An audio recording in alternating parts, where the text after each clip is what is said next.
I feel like I'm a decent person. Like I'm bearable. Like I'd be okay in the village. Like I wouldn't get kicked out. Like I wouldn't make a mess. Like just let me hang out, dude. Let me just smoke some of this cool herb, and I'll just stay in my cabin and I'll make cool things and I'll sell them to the village. I just want to be like the village blacksmith, but the village bongsmith, dude. Like that's it. Like if I could, not that I would want to live back in a time period where there was like no air conditioning or cars or anything. Like we're talking like if we go back to like 1,200 years ago or so, and everyone's living in dirt floor houses and whatever, living in little villages, just blacksmiths making swords and armors for knights. Like I could do that as long as I was respected and had air conditioning and still had a car and some good food. I need to have like consistency with the food. Yeah, I couldn't do it. Either way, I want to live in some sort of little village where like fucking people come up to me and they're like, I need this type of piece. And like I want it to be magic. I want it to like basically they're gonna ask me to cast spells to make this. This is how much weed I've smoked. Barely any. One joint and one dab. Now I'm talking about this. I went from really okay. Wow, what an arc. The beginning of this episode was very like I don't even know what that was. Now I'm talking about a theoretical village that I want to live in where people will come ask me to do glass magic and I'll make them special pieces where they can go on quests and like smoke it and then do like some sort of spell to get into the cave and then fight the dragon or if maybe smoke out the dragon. That'd probably be better. No violence in my story. No violence. We're only having a good time. Dragon's gonna get high with them. Man, maybe we should maybe you should edit put this at the beginning and then and then all that crazy shit at the end. I was just going off this morning, a lot on the mind, and you guys were the ones stuck having to listen to me. It's what it is. It's what it is. All right, some future diesel here.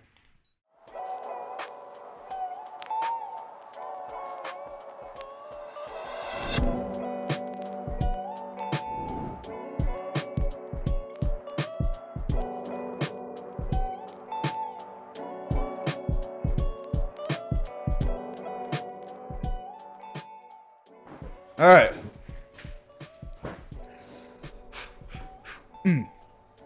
man. All right, whew. All right, whew. All right. What's up, everybody? Welcome to episode 121 of the podcast. Wow, exciting. It's been a super exciting couple of weeks for us here at Bear Mountain Studios. We're in the beautiful new studio here. Yes, we have the blank green wall behind me, but hopefully by next podcast, we have some decorations back here and make it a little bit more homey.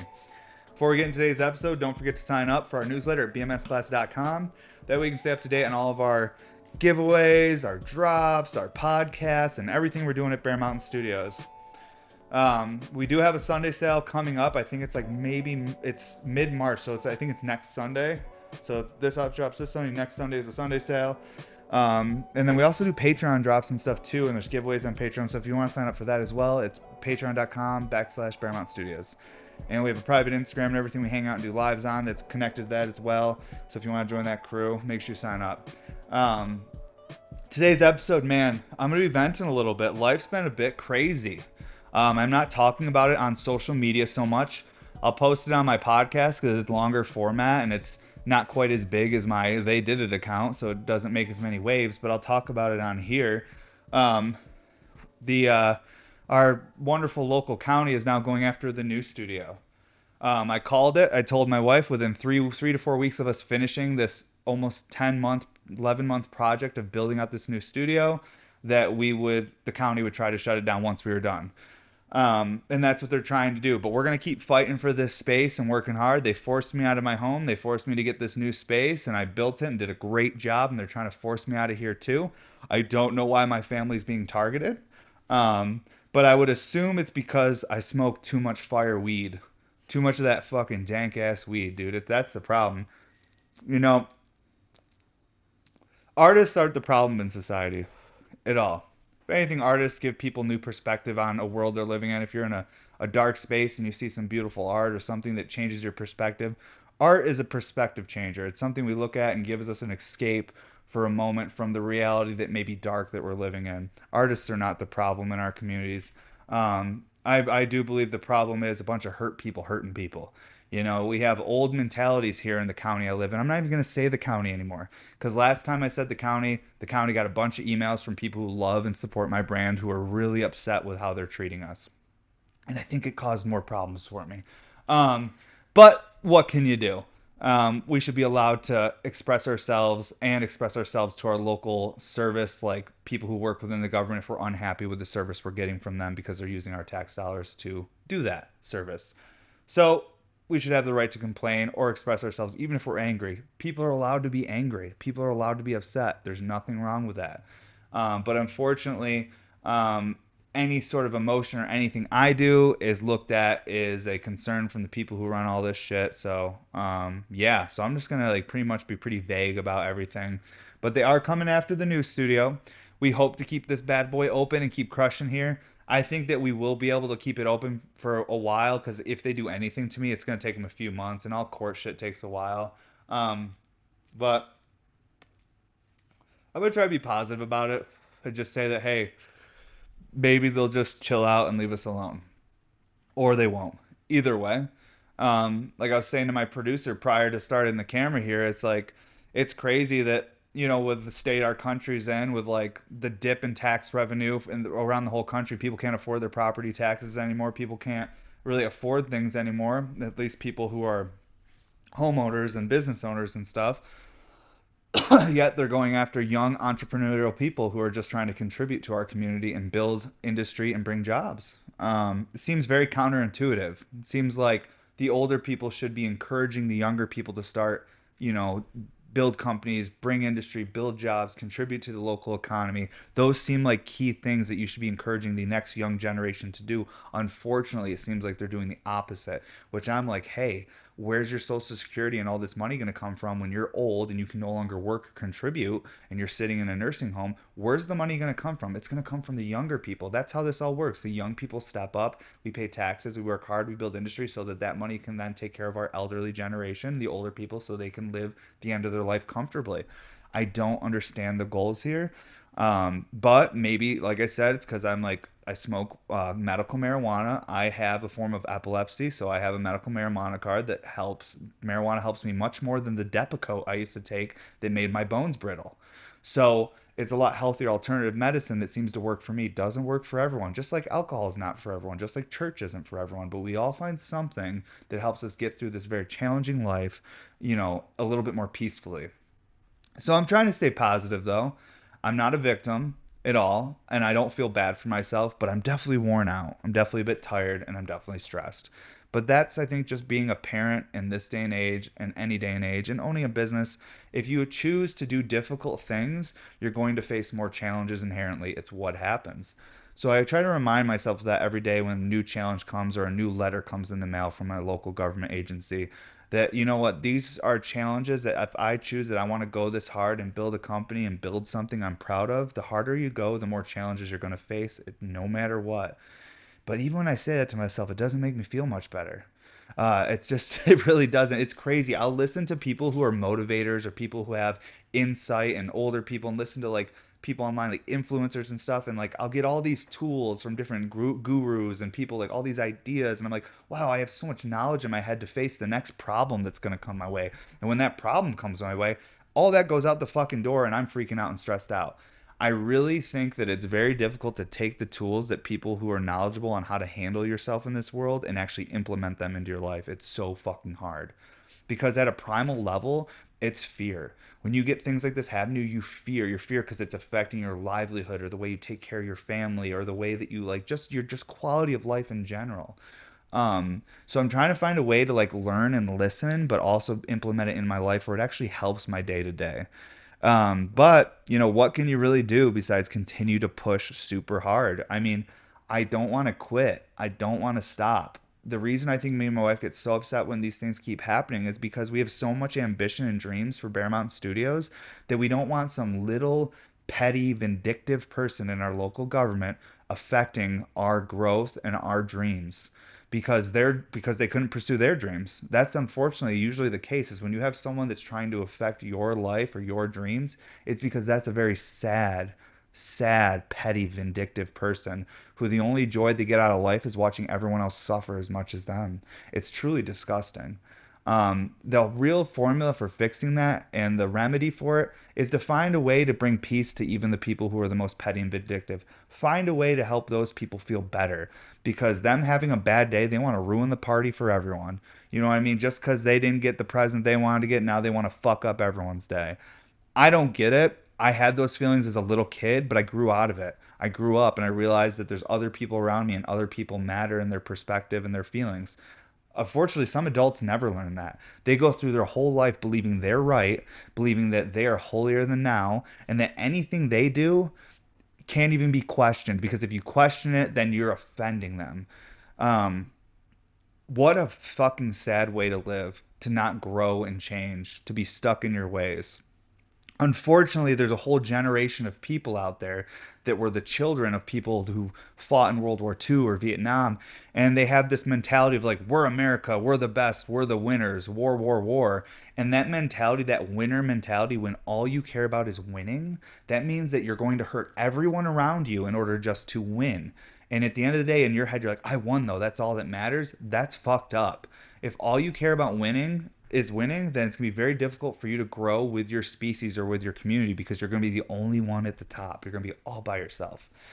And a lot of these old people don't fucking get that. I wish nothing but the best for these people who are targeting me. I hope that they find peace in their lives. I hope they find something they can enjoy besides pursuing me and my family and my business. But what can you fucking do, dude? What can you fucking do? I'm not going to complain about it. I'm just going to keep smoking weed, working hard, supporting all the people that I support, and trying to enjoy my life experience because this shit's so temporary. I can't invest much more time into being upset about what these people are attempting to do to me. I won't let them do it. No matter what they try to come at me for, I'm a good person, a hardworking person who pays his taxes, who takes care of his family. So I got nothing to worry about. It just might be fucking a little bit annoying having to go to like court or some shit. But enough of that. Let's just smoke, hang out, and talk. Boss lady just got here. I just saw her walk in. I just wanted to give you guys a little update on all that craziness. We thought it was over, right? We thought it was over, but it's not. Might just be the beginning. We'll find out, though. Whew. Smoking some of this Dali today from Green Dot. This stuff is awesome. It's this mix of Headbanger and Candy Cake. Well, super fire. It's like a creamy vanilla sour diesel kind of terpene. Really gets the nose going. And then for hash today, well, whew, the terps. For hash today, we have the A5 Wagyu, the Fortismo, and the Future Diesel. And I'll take a couple dabs today, but you guys know once those dabs start hitting, I'm going to get a little bit like slower and confused. That's just the desired effect of the hash. I've been dabbing less though because when I dab a lot with all the pressure and stress I'm under, it kind of gives me anxiety because I feel like I lose a little bit of my inhibitions or at least my ability to rationalize things. If I dab super hard, I'm almost like I'm in the emotions. When I'm smoking hash, I'm living in the emotions. I'm not living in like reality.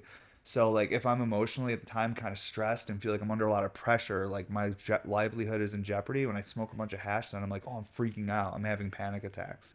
It's crazy. Like I've gone through stages of smoking where I can only smoke flower, I can only smoke hash, and I find now that it really has a lot to do with where I'm at emotionally or mentally. Cannabis is the best medicine for me for like a lot of the things I deal with between like petty mall and fucking like the migraines that come from that and all these different things. They're better than like all the other medicines I took over the years that fuck with you health wise. But there's a side effect of weed if you are in a kind of a tough mental space and you have a lot of unanswered questions, it could create a kind of a bubble of anxiety around you. And I think a lot of people in their 30s that stop smoking weed, it's for that reason. It's because life becomes real. And then they can't be in that fog or that bubble of THC because they're having panic attacks and now they're not functioning and their quality of life goes downhill.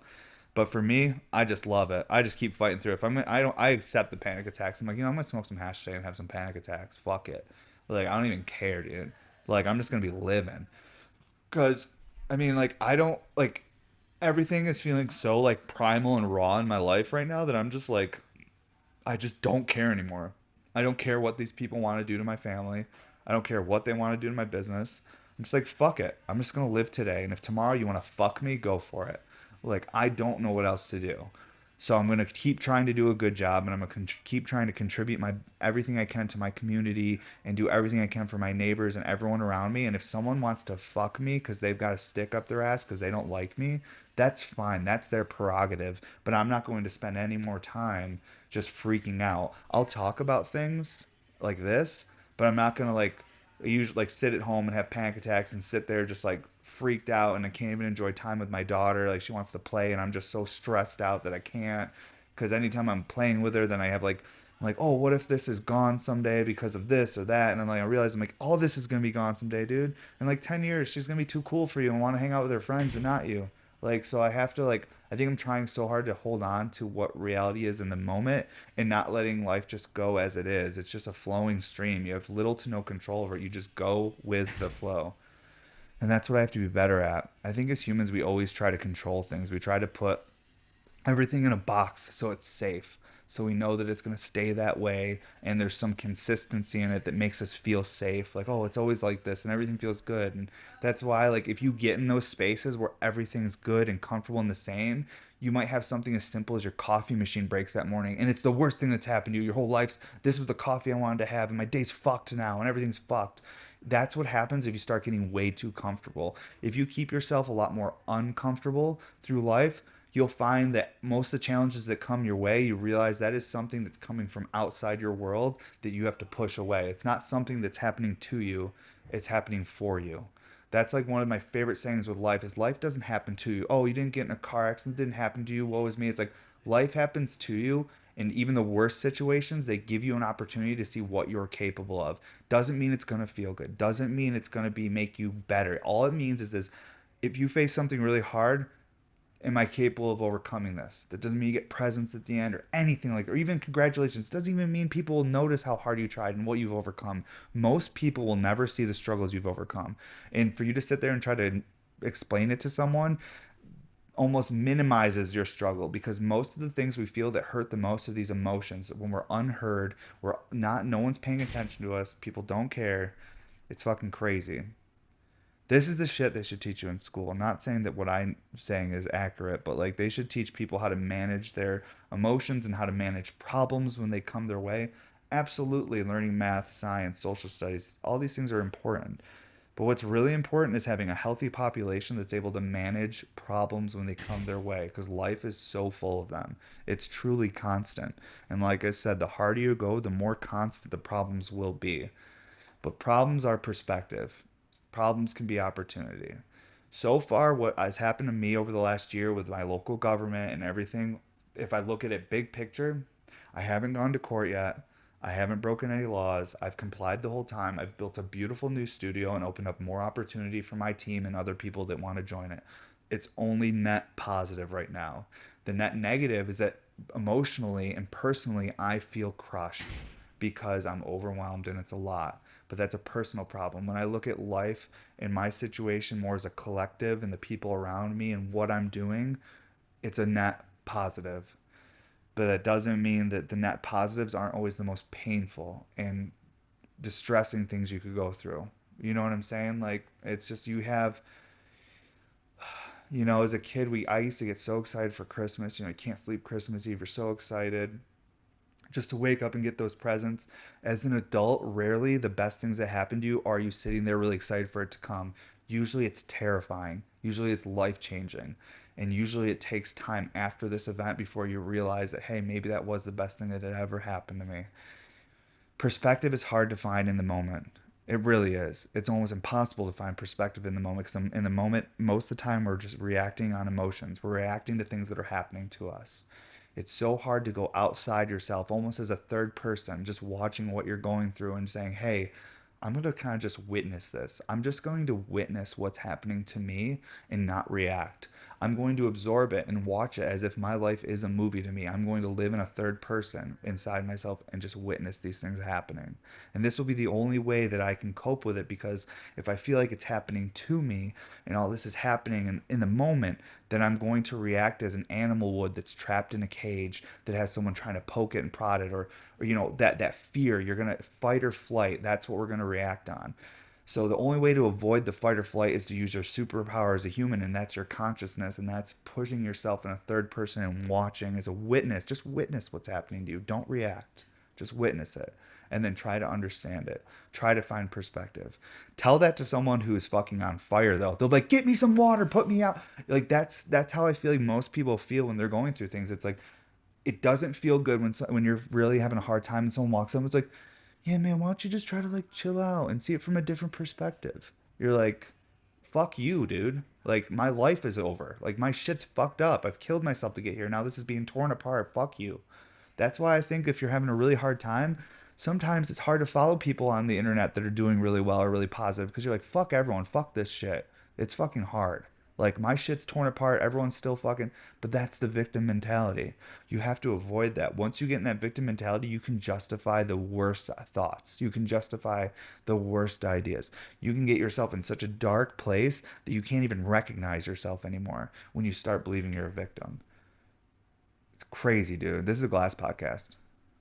We talk about glass blowing here and glass stuff. This is all glass related. This is all about this function, dude. This whole conversation is about function. Just think about it. You see it. Look deep into it. It's about function.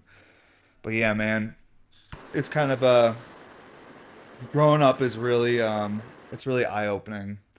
And you find if you worry so much about the things you have no control over, you end up hurting the things that you do, have a little bit of control over. Like if I spend all day being worried and stressed out about the situations we're in, and then I'm not playing with my kiddo and she gets bummed out and I'm not showing her attention, then I'm actually hurting the things I do have control over. I have control over going and playing hide and seek and playing with the dollhouse and doing all these things. But if I'm feeling like a victim and I'm super depressed and woe is me, then now I'm just sitting by myself and ignoring my kid. You know what I mean? Not saying I do that, but I'm talking about a perspective of stuff we all go through. It's that if you feel like you're a victim, you feel like everything's happening to you, it'll start affecting the good things in your life. It will. People can only for so long be there for you and be compassionate, but if you're just a bummer all the time, eventually people leave you and they get away from you. You have to find a way to be positive even in the toughest times and not an inauthentic positivity, not fake. You really have to look deep and find that silver lining. You have to, or look at what your responsibilities are. Say, fuck me for a minute. I don't care about myself. I care about these few people around me. How do I make sure that they're okay, their life experience? How can I be a stepping stool for them to grow? That's it. You don't have to be the winner in your story. You could be the person that helps people and help someone else be the winner. Whatever. Like this collectively as humans, like it's about the group surviving and making it further. One person winning is the death of our species. It's not what it's about. That's fun in a recreational sense, but when it comes to real life shit, it's not good. I'm gonna take a dab here in a minute too. But just try to enjoy this joint. This joint's giving me a lot of perspective this morning. I haven't smoked yet today. I came right to the studio and started working. And then I was like, I'm gonna save literally any smoking until we start this podcast. Cause this shit, like, weed will help me open my eyes up and see perspective and not be so self-centered in my thoughts about who, like, me winning or me achieving something. And it just makes me go, you know what? Like, how can I help the people around me? How can I forgive the people who have done me wrong? How can I move forward so that the only thing I bring on this planet is good and not hurt? Like, I want to help, not hurt. Revenge, being vindictive, all these things just bring hurt to everyone. But if you can find ways to forgive and help people and move on, it's just better for everyone. Even if you have to be the loser in the situation, a lot of the time that takes you stepping up, going, you know what, I lost, I was wrong. Even if in your heart you feel like you didn't lose and you weren't wrong, sometimes you have to fucking step up and just eat it. Just eat a big old pile of shit and just enjoy it and smile at every bite of that fucking shit. Just enjoy the poop. I don't even know, dude. That's how I feel. I feel like I've just been eating a big old shit pie. And I have to smile, go, it's good. It's good. I'm having a great time. I'm fine. But not in a fake way. It's like you have to almost like embrace the shit. You have to embrace all the shitty things and be able to look at it as like, great, what a challenge. Let's get it. Let's go for it. So badly, though, do I just want to watch movies and relax. and not be freaking out. I can't watch movies anymore because if I watch a movie and something stressful happening in the movie, I have a panic attack. So if I watch movies, I can only watch something that they're laughing in. I can't even watch Adam Sandler comedies because here's why. In every Adam Sandler movie, which are my favorite movies growing up, and now I can't watch them, is because it's funny, funny, funny, funny, and then all of a sudden everyone's doing good, and then there's this big turning point where the main character's sad, sad, sad, and then they recover and they're happy again. I can't do the dip. I can't do any sort of thing in a movie where they're like, oh yeah, and like then this bad thing happened. No, the whole movie needs to be happy and everyone had a good time and went home smiling. That's the only shit I can watch right now, which really limits the amount of content I can consume because most good content has to have a storyline with an arc and a plateau and a dip. And not me, man. I just have to watch dumb shit. Like skate videos are the best, honestly. Fucking skate videos rule because if you like skateboarding, you just like like the downs are someone wiping out really hard. But that to me is like that's not it's different than emotional shit. Dude, fuck emotions, bro. Fuck all those emotions, dude. Emotions fuck me up, dude. God damn. I like wish I know that there's medicine to, suppress emotions. But for someone that smokes as much weed as he does, I don't really like taking pharmaceutical medicines for anything because I've grown up with family members and people that had to be put on different pharmaceuticals for stuff that they thought were problems, then they created more problems, and then they had to take this drug and now that. Now they're like people don't seem healthy that are on a cocktail of fucking pharmaceutical drugs. My dad like just smokes weed for the most part, like his whole life, and like at his age, like he always tells me he's like the reason I look young is because I've smoked weed since I was like 13 years old. And like not saying that like he like looks super young, but for someone who's 70 years old, like he looks not 70. And he like built this whole studio with me. Like most people, my grandpa passed away at 72. Like my dad, you're 2 years from when grandpa passed away, and like you look, grandpa was fully white and all like you don't look like that. Like, and he's like, yeah, I just smoke weed every day, all day. That's like my dad's remember. He's like, I'm convinced that the reason because he's in a retirement community with other old people. Him and my mom live in a retirement community, so they're around people from anywhere from 65 to 90 something years old, and my mom and dad know they're like we don't look like these people. We're still doing things. We're still kayaking. It's the fucking weed and mushrooms, dude. It's just weed and mushrooms. Some of those pharmaceuticals are fucking rough. They eat you up from the inside. But that's why most medicine isn't there to heal you. It's just to keep you like hooked. Like most medicine isn't there to like fix your problem. It's there to just put a band-aid on it basically. Should probably take a dab, but I really want to smoke a little more of this joint.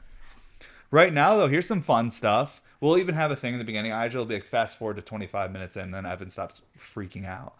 Um, here's some stuff. So currently doing some collabs with Salt, which is big for me. If you guys have ever watched the podcast way in the beginning, I had an opportunity to work with Salt, and then I didn't get back to him, and it was a whole thing. So he has a couple pieces he's working on right now with me. We have collabs going with Avant Garde, which is going to be like the Celestial Terp Hammer, which is going to be sick. We have collabs with Glass by Blake, which is like this all faceted out like flowers like through the tubing. It's incredibly beautiful. There's a bunch of really cool collabs in the works we're working on. New projects, still working on the 6 foot RBR. I literally put a pause on it though when all this shit happened that I've had to handle because I want to make the 6 footer when I'm having a good time, not when I'm like kind of sassy, stressed out. Um, so there's like a lot of positives and fun things happening with the glass, a lot of new things I'm excited to share with everyone. It's really annoying that so much life stuff's been happening that it's affecting my ability to share content. I'm also weird about sharing content now because my Instagram's being monitored by fucking our local code enforcement office, which is crazy. Crazy. There's got to be something else. Colorado Springs has almost 1 million people living in the El Paso County. It's like 856,000 people live in El Paso County. Am I the biggest problem? I cannot be. I've seen people like homeless people everywhere, people on drugs, buildings that are caught on fire because someone had to get warm outside of it. I can't be the biggest problem. I can't be the biggest like thing that affecting the quality of life for the folks in Colorado Springs or El Paso County. And I don't think I am. I really think I just have like this old person that just I hurt their feelings or something, and they're having a hard time and they're just taking out their emotions on me, and I just have to be strong. I have to be strong for them so that they can take out whatever they want on me, and then I'll be able to recover, and then they'll feel like they won. That's all I want. I want whoever's targeting me to feel like they've won. Like you win. You win. You're the best. You get it. You are the winner. I'm the loser, and just now let me be so I can just spend time with my family, and help me and my team and my friends grow around our little counterculture industry we got here. So that's the thing. When you do anything that's abstract or different from the norm, you're really asking for it, especially if you live in a very conservative, religious, militarized city, because that's just what it is. I mean, Colorado Springs is like, it doesn't get much more religious, military, or fucking any of it, conservative. It doesn't get much more. Like, this is the mecca. But when I bought my house here, I bought my house based on what I could afford, which I couldn't afford up in Denver or Aurora. I needed something big enough so that I could have a glass blowing studio in the garage, and so that I could grow my small amount of medical marijuana plants that I was legally allowed to grow in my basement, so that I could save money on cost of medicine and stuff. So there was like reasons I got my house here. I was so naive though. I didn't even look at anything. I wasn't like, what's it all about down there? I was like, oh, there's a house in our price range. It's there. We can make that work. We'll live down in Colorado Springs. We'll move out of Aurora. Fuck, dude. I slid under the radar for about 8 years here, and they all loved me. The neighbors loved me, everything. And then once they found out I could take those fatty dabs, they were like, "No, sir." I think it's literally because I'm having so much fun.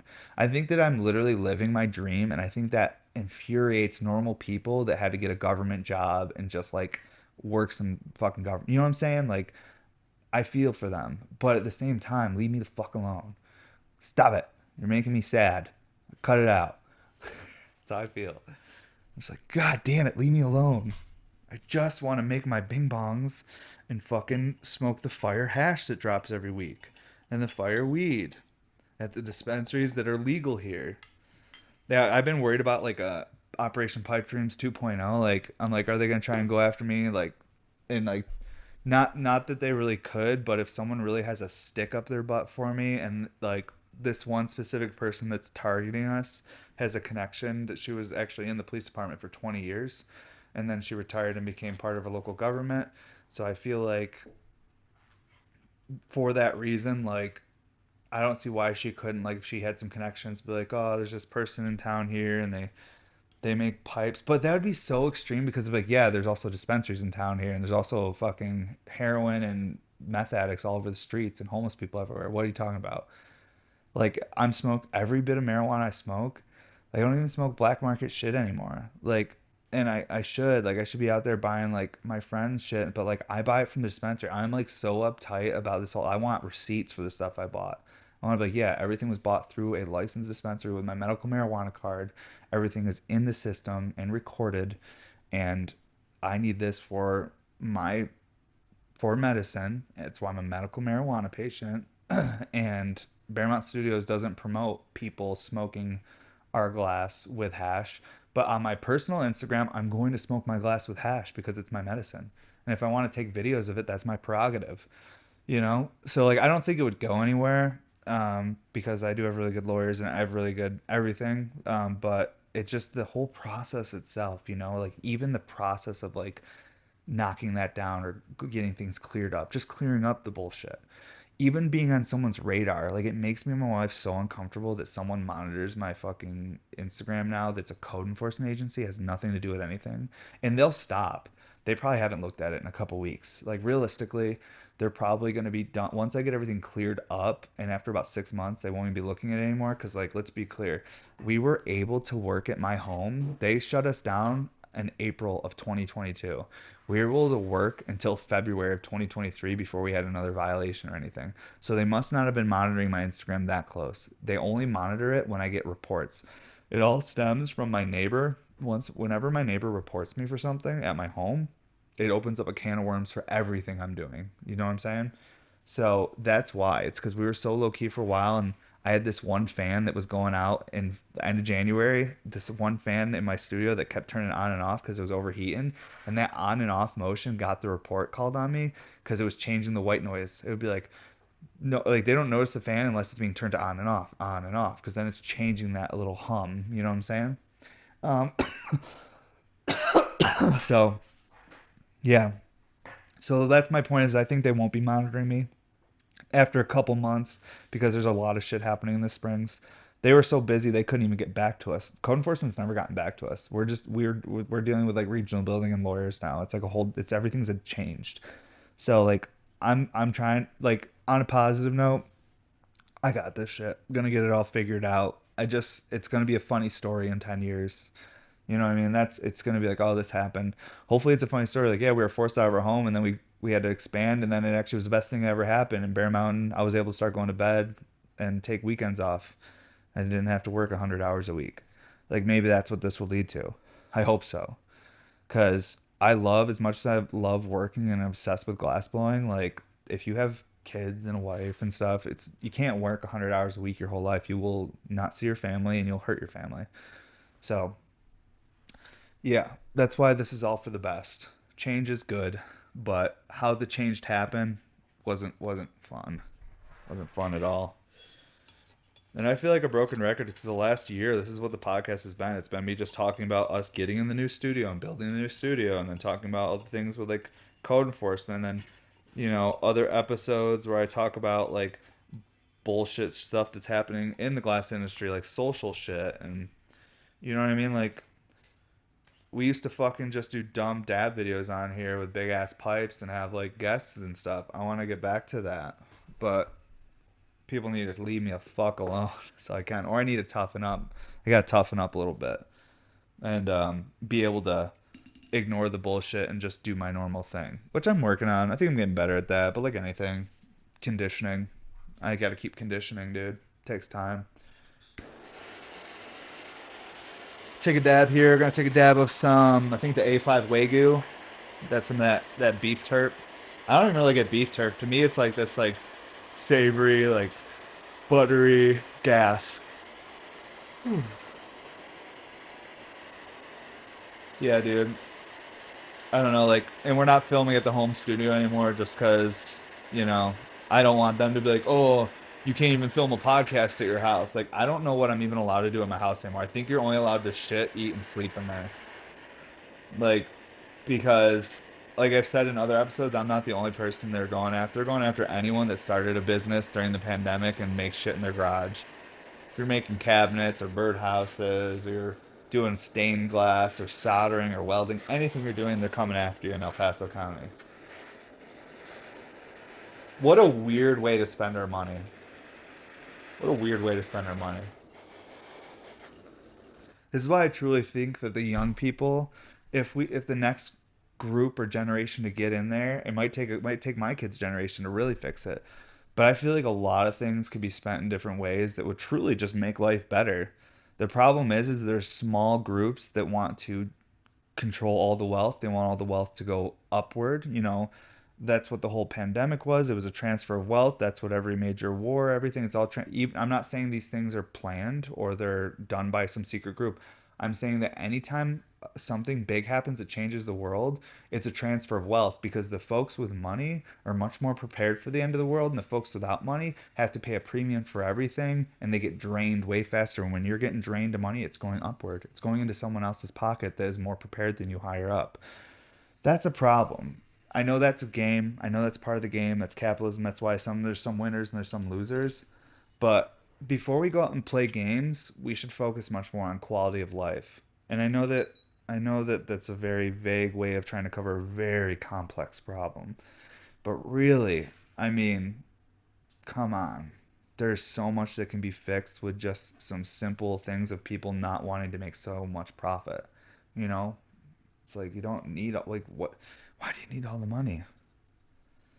I guess that's like kind of naive for me to say that because I crush so hard to get money to be able to pay for what I have, but at the same time, like there's a certain level where you have billions of dollars and it's like you don't need all that, dude. Help someone.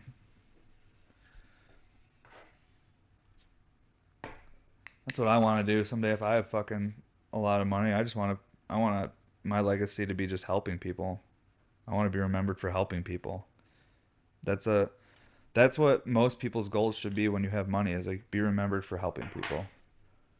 Problem is if you get too rich though, there's a level where even if you're super super rich, if you start helping people, they'll be like, "Oh, dude, you're fucking evil too." Like, which he probably is, but like look at Mr. B Gates. That dude, bro, like he's like technically spends more money than anyone on philanthropy, but that shit's kind of slimy, dude. If you look into it.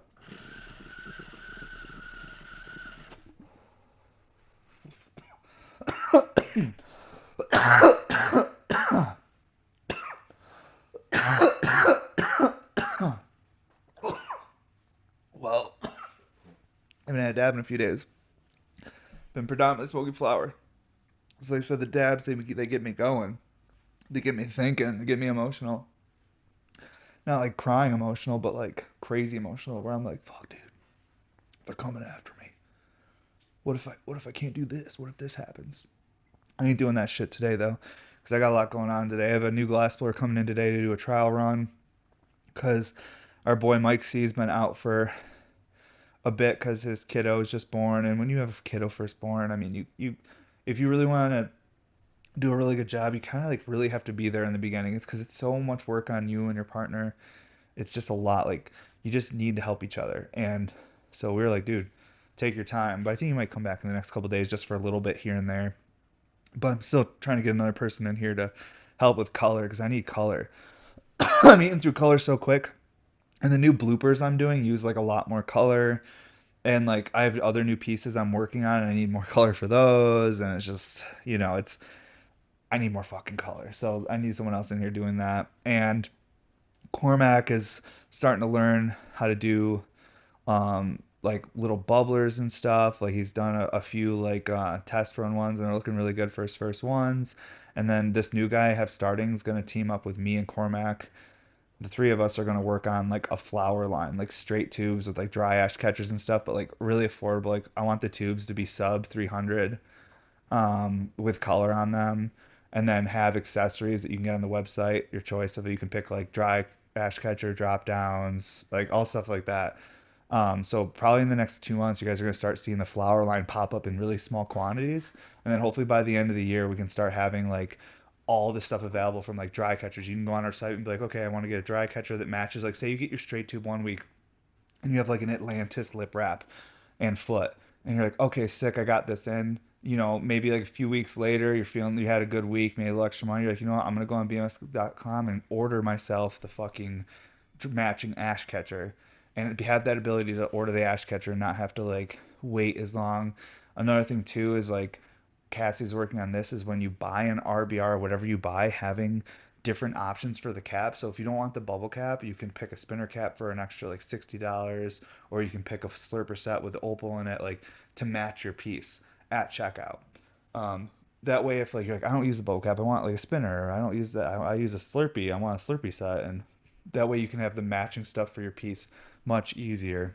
That way, because not everyone buys like more than one piece, but this way you have more ways of like collecting stuff and supporting Bear Mountain and getting like new things for your collection that's gonna match your setup. So like over time, it's like almost like when you're like building a car, like you can like keep like adding stuff to it and making it sicker, like and the whole like. I want that kind of collectability where people can keep kind of like adding to their stuff to make it like more and more dope.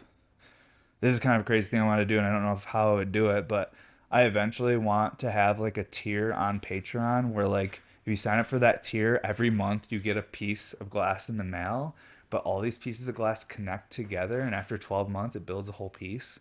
Like I want like so it's like you're like building this piece. You're like, dude, I'm gonna get the mouthpiece next month, this and that. Like just I don't even know. It'd probably be dumb. You could pay for the whole year and get the full piece at once, and I don't know. I don't know how I'd make that many though, because even if I had 50 people sign up for that tier, I don't know if I could make 50 of that. You know what I mean? That's the problem. It's like trying to do fun stuff like that at scale is really difficult. Cause like I'm making everything and it's just, glass is slow. Glass doesn't get made quickly. Every step is just like it's a slow process. That way, like if you were to go to a glass blowing class and watch, it's like it can be pretty boring because it's not like extreme like crazy moves. It's like a lot of very slow precise movements, like watching the glass spin forever, like getting at the right heat base. There's so many things that like factor into finishing a product, and with glass it's not fast at all. It's very slow. I'm super excited. I'm taking a glass blowing class this year. Cannot wait. I've been wanting to do classes for years, but couldn't because I had to crush so hard. And this year, I'm going to take a class with Siren. I think I told you guys already, though. But I will probably say it 2 more times before I go. But going in June. I've never been to Tennessee. I bet you it's gonna be humid in June. I would assume. It's gonna be fun though. Sorry, I'm yawning. Like I said, been going hard, hard, hard. But yeah, today we're working on some of the new pieces. Well, I'm working on some of the new pieces for the Sunday sale. I have two different RVRs I'm working on and a blooper.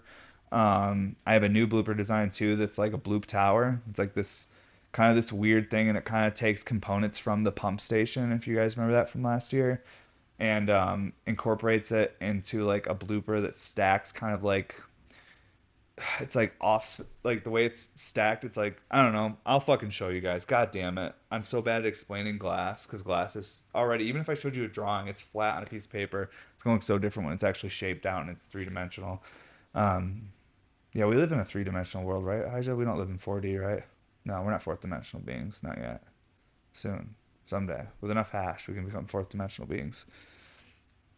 Yeah, I'm hoping this new guy today is comfortable here, and I hope everything works for him because we need some fucking color, and the guys want to be able to move on to other projects, and the demand of color I need is like makes it so they can't do anything but color prep. So hopefully we can get another person in here to help, so my guys can move on to other things too. Because I want to see everybody grow, you know. I want to see everybody doing different shit. These guys have prepped a lot of color for me over the last 4 years or so. Mike's only been here a year, but Cormac's been here 4, and Brandon's been here like 3.5 or so. God, Cormac will be here for 5 years this October, and it'll be my 10th year blowing glass. That means will have been with me for half of my career, which is weird to think about. Yeah, he started in 2018. Damn, dude, he was a little baby. He was young. It's funny, when I first met Cormac, he snuck into like a dab party. He was 17. Wait, you were with him, right, Aja? God, that was the first time I met Aja too, dude. But Aja's like an adult though. Aja's like does the kid thing and does all that shit, bro. He's a grown up, dude. I don't even see Aja as like being Aja. Yeah, I don't see you as being like a 25-year-old. No, dude. Yeah, you're just living life, dude. God damn, let me take one more dab. I got to smoke this Fortismo real quick. Actually, or the Future Diesel. Oh, yeah, let's probably do that Future Diesel. That smells pretty crazy. I haven't smoked a lot of that. It's almost a full gram. Sick. But yeah, I'm just going to keep trying to stay positive, guys. Making cool glass and just trying to enjoy each day, even if things are tough. And I hope you do the same in whatever capacity you live your lives in. But always try to just find a way to enjoy the moments because life just constantly comes at you. It's crazy, man. And most of the time, you don't realize you're in the good times until they're over. And that's a really fucking. Everyone says that shit, but it's true. Like, you'll most of the time you'll reminisce on things like, oh damn, I missed those times. But if you went back in those times, you would have been having a really bad time. There'd be something else going on then. There's always something happening. But for me, I feel like right now in my life, like I am like living in the best time, but I'm just like having a hard time managing how I'm reacting or feeling towards the challenges that are coming my way. And I have to grow up a little bit. It's fucking tough, dude.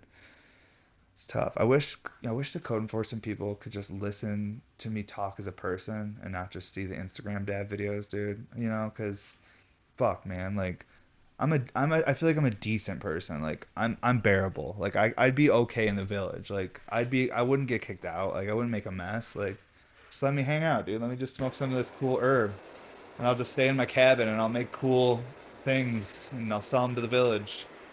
I just want to be like the village blacksmith, but the village bongsmith, dude. Like, that's it. Like if I could, not that I would want to live back in a time period where there was like no air conditioning or cars or anything. Like we're talking like if we go back to like 1,200 years ago or so, and everyone's living in dirt floor houses and whatever, living in little villages. There's blacksmiths making swords and armors for knights.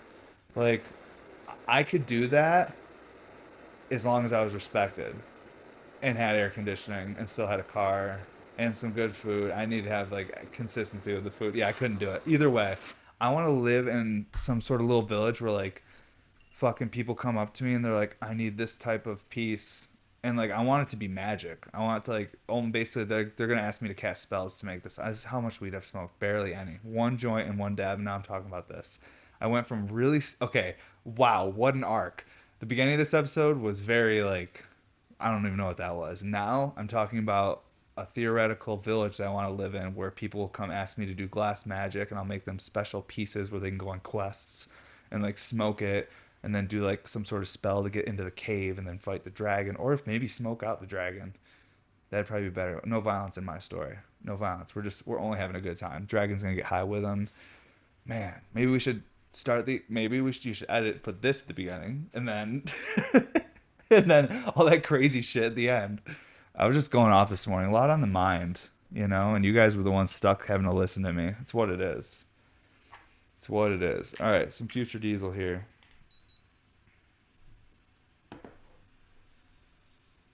Look at that. I haven't been overheating the nail because I don't want to wait as long. But I'll tell you what, I feel like the dabs melt better when you get the whole thing hot. That stuff smells crazy. Sick. Man, hope you guys have a great day. Thank everybody who hung out today with us and listened to me just rant away. Hopefully we're back to our normal thing here soon with doing like collabs and guest episodes and stuff like that. But life has been challenging for the Bear Mountain crew. We're still fighting. We're still here. And we're still excited to produce and be part of everything. But we're growing up a lot over here and learning life lessons. Sometimes life lessons they affect your, mentality and like mental health. And you get a little bummed out. You don't want to, like, sometimes I don't want to share negative shit on the internet because I want to just put positivity out there if I can.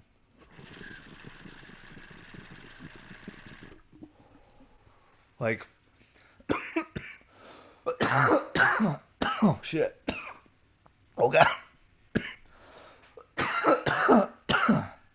Anytime I open my phone or like YouTube or anything, it just seems like a lot of negativity, whether it be the news or someone's perspective on what's going on in the news. I don't know. It just seems like a lot of negative shit. So I'm trying not to post negative stuff. Like, there's been so many mornings where I've recorded a video and then didn't share it just because I'm like, man, this is just like, so even though I'm going through this, like, this isn't going to help someone else going through something. This is just me stressed out and posting a video. Like, that's not what we need on the internet right now. Trying to correct my algorithm. I can't even fucking talk, dude. It's gonna be a fun day. I gotta teach someone today. I gotta be the mentor today. Man, too much pressure, bro. I'm just trying to smoke weed and put my headphones on and just space out in fucking documentaries, dude. Yeah, bro. Wow, what a day.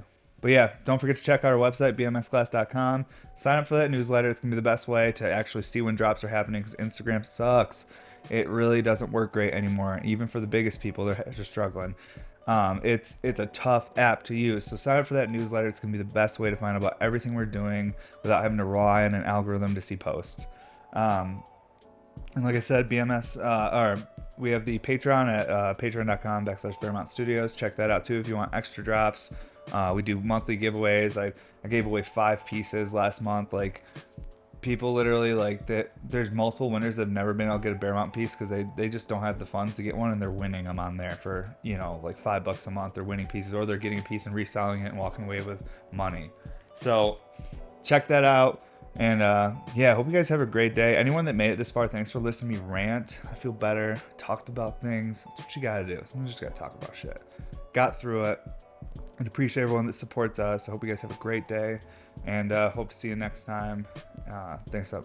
Oh my god, I can't even talk. I'm so high, dude. Thanks so much, everybody. Episode 121. Whoa, dude. I have not taken a dab in I think a week.